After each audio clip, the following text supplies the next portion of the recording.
Hello and welcome to another dose with Dr. Owen. Today's video compares and contrasts two molecules used to regulate blood sugar and, more obscurely, to extend lifespan and reduce body weight, metformin and berberine.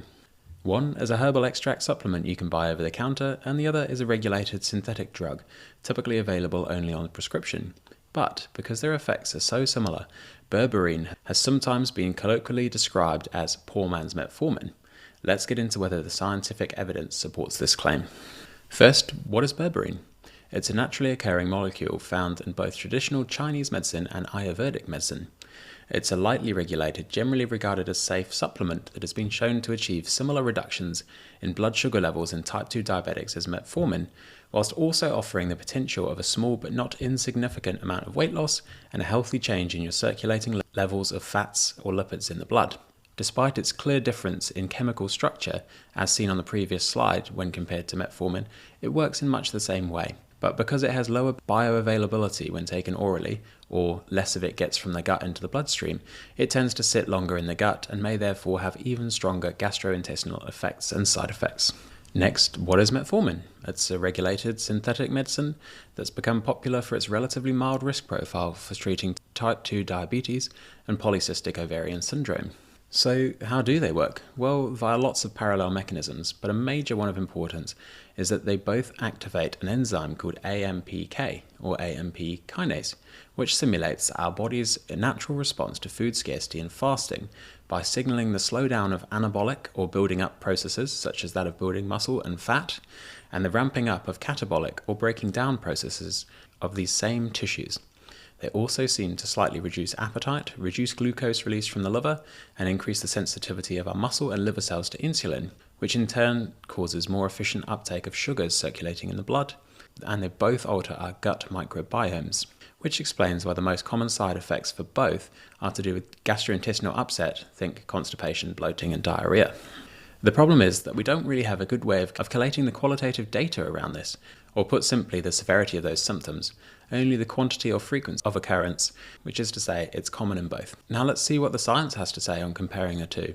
First, we'll do this by looking at the only published peer-reviewed head-to-head trial that took 31 adults with type 2 diabetes taking either 500 milligrams 3 times per day of berberine or metformin for 3 months. They found this: significant comparable reductions in blood sugars, but with berberine also reducing blood levels of triglycerides and total cholesterol. Obviously, this is just one small trial, but it's certainly interesting. When we look at each of them across the various RCTs and systematic reviews, we find that they're both being studied and used for the very same thing: predominantly blood sugar management in type 2 diabetes, not severe enough to require insulin. And the results are usually very similar, including similar, small but statistically significant effects on body weight, as shown here. The graph on the left showing 2-year sustained body weight reductions of around 2 to 3% on metformin, and the graph on the right being a meta-analysis of body weight reductions in trials looking at berberine, with a significant minority of trials to the left of the center of the forest plot indicating a statistically significant favoring of berberine supplementation over placebo, with the only differences being borne out in the triglyceride and total cholesterol reductions of berberine. Next, the longevity question. In the red corner we have metformin, a popular molecule in this space ever since a massive cohort study in Cardiff found that type 2 diabetics taking metformin not only had lower rates of death by any cause than type 2 diabetics taking another class of medicine, sulfonylureas, but they also outlived their age-matched non-diabetic peers. For berberine, we have no such long-term peer-reviewed data, but we do know that they both work on the same mechanistic pathways of AMPK activation and partial inhibition of mTOR, or mammalian target of rapamycin, which are proven ways of extending the lifespans of laboratory animals including mice, but nobody has done the studies specifically looking at berberine supplementation as a potential longevity medicine in either humans or mice, so we cannot yet compare and contrast effect sizes. And finally, a quick summary. They seem to be similarly effective in reducing blood sugar levels in people with diabetes. Berberine appears better at reducing triglycerides and total cholesterol. Metformin is better studied for longevity. However, the most important factors to consider, if faced with a choice, are likely to be practical, so long as you can stomach the side effects of each.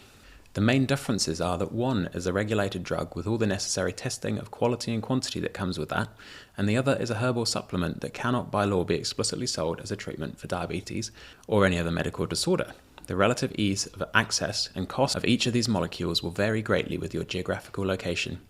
For now, it seems prudent to advise that if you need to manage type 2 diabetes, your doctor will steer you towards metformin. However, if you're thinking about taking one of the above, for something off-label or beyond its medical licensing, it may be far easier to get hold of Berberine and trial that.